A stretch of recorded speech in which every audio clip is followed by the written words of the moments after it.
Até hoje, na história do futebol, apenas um camisa 9 clássico foi capaz de vencer a bola de ouro 3 vezes, sendo um dos mais letais que jogaram como atacante. O jogador em questão é o holandês Marco van Basten. E então, afinal, o quão bom e qual era o nível de habilidade dele para conseguir ser o melhor do mundo 3 vezes? E com esse nível, onde ele se encaixa entre os melhores da história? Vamos descobrir juntos nesse vídeo.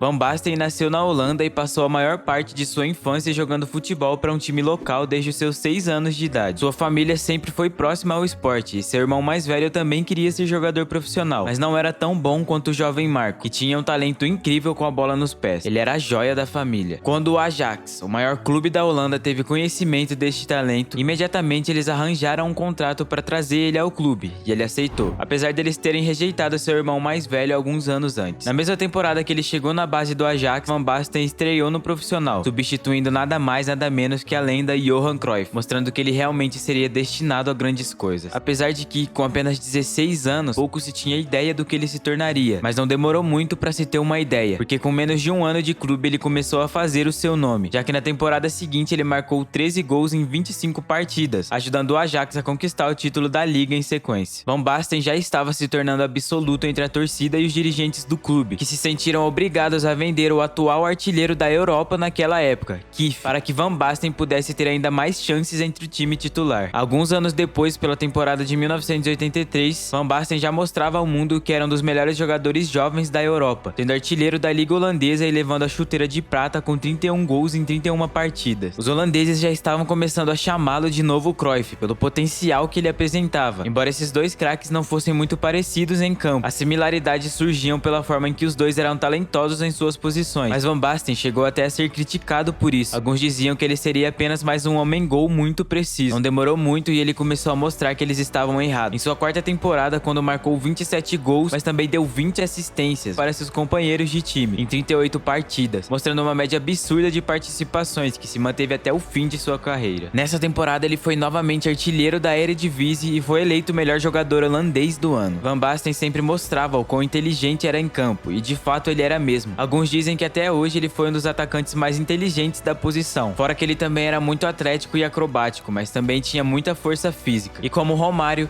tinha um ótimo senso de posicionamento. E todas essas características mostram mais uma vez como ele era completo como atacante. O holandês era bom cabeceador, chutava com as duas pernas e era da sua forma habilidoso com a bola nos pés. Van Basten também era bom na bola parada e principalmente nos pênaltis. Ele errou apenas 3 na sua carreira toda, mostrando como ele era decisivo e sentia pouca pressão. Nas seguintes temporadas ele chegou a marcar 39 gols em 34 partidas, que dá uma média de 1,15 gol por jogo, para vencer a sua primeira chuteira de ouro e pela terceira vez ser artilheiro na liga holandesa. Fora que na última temporada dele pelo Ajax, para fechar com chave de ouro, Marco van Basten fez sua maior quantidade de gols numa temporada, com 44 gols e 9 assistências. Nessas duas últimas temporadas ele levou a Copa dos Países Baixos e a Copa da UEFA. Nessa época muitos já o consideravam o melhor do mundo, ou pelo menos o melhor atacante do mundo, mas não era nada oficial. Todos os clubes da Europa queriam ter ele naquela época, como foi com o Haaland há alguns meses, principalmente porque ele era muito único, e foi o Milan que estava numa certa baixa que conseguiu levar o holandês. Foi nessa época que alguns de seus problemas relacionados à saúde, que são muito importantes nessa história, começaram a aparecer. Na primeira temporada pelo novo clube, Van Basten acabou jogando apenas 19 partidas na temporada, e passou muito tempo parado por conta de algumas lesões que teve no tornozelo. Não foi nada em específico, mas parecia que seu tornozelo era meio frágil e propenso a lesões. De qualquer jeito, na segunda temporada pelo Milan ele teve um de seus melhores anos e foi a temporada em que ele mais jogou partidas, fora que ele marcou 33 gols e deu 13 assistências, o que mais uma vez era meio incomum para um camisa 9, ainda mais naquela época, representando como ele tinha um talento a mais do que só o seu faro goleador. Van Basten ajudou o Milan a vencer a Supercopa da Itália e a grandiosa Liga dos Campeões, encerrando uma seca de 20 anos que o Milan enfrentava. Não bastasse só isso, naquela temporada o camisa 9 trouxe lágrimas aos rostos dos fiéis torcedores da seleção holandesa, trazendo seu maior e único título que eles conseguiram conquistar até hoje, sendo o melhor jogador da competição. Van Basten marcou 5 gols na Eurocopa de 88, sendo um hat-trick contra a Inglaterra, outro na final da partida contra a Alemanha e um dos gols mais únicos e até bonitos na final contra a União Soviética. No fim da temporada ele foi eleito pela primeira vez indiscutivelmente o melhor jogador do planeta e recebeu a sua primeira bola de ouro.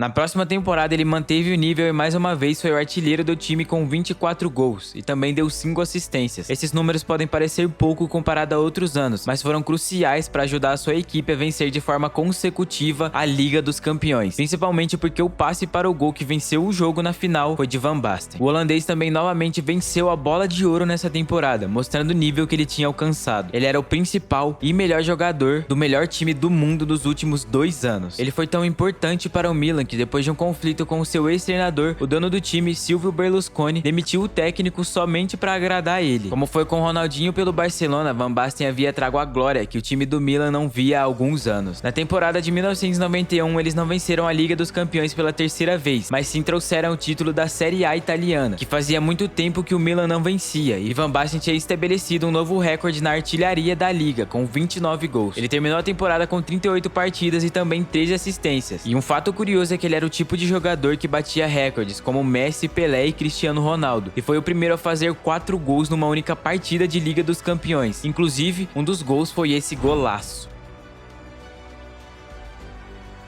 Na temporada de 91-92, o Milan continuava invicto na Liga Italiana, e foram 58 jogos sem perder ao todo. A temporada de 91/92 foi a sua última pelo Milan, na verdade até pelo futebol, porém foi uma grande temporada. A equipe se manteve invicta por 58 jogos ao todo na Série A, e Van Basten marcou 20 gols em só 22 partidas naquele ano, uma excelente média de 0,90 gols por jogo. E mesmo depois de tanto tempo em alto nível, o holandês continuava a impressionar o mundo junto com o Milan. O problema dessa temporada foram os fantasmas do passado, os problemas relacionados à saúde que eu citei. Ele sofreu uma grande lesão no tornozelo, que colocaria ele mais da metade da temporada em recuperação. Era a terceira cirurgia no mesmo tornozelo. De qualquer forma, ele terminou aquela temporada como o melhor jogador do mundo, mesmo perdendo a final da Liga dos Campeões. Van Basten tentou se recuperar dessa lesão que teve na última temporada a tempo da Copa do Mundo de 94, e ficou por mais 2 anos batalhando contra o seu próprio corpo, mas diferente da história de outros, ele não conseguiu se recuperar. Ele admitiu a derrota em uma bonita e emocional despedida no estádio do Milan no dia 17 de agosto de 1995. Apenas imagine até onde ele poderia ter chegado no futebol, já que quando ele sofreu a lesão e venceu a terceira Bola de Ouro, ele tinha apenas 28 anos. Facilmente ele poderia ter continuado a jogar por mais alguns anos no nível de melhor do mundo e a fazer mais história. Pra mim, ao lado de Ronaldo Fenômeno, ele é o maior IC da história do futebol. Mesmo na sua curta carreira, ele foi capaz de fazer o que fez.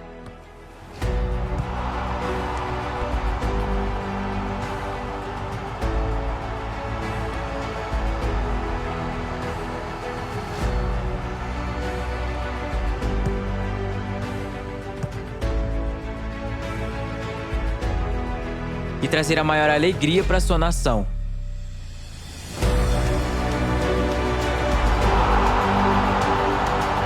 Como disse o Van Nistelrooy, nunca vai existir outro como Van Basten.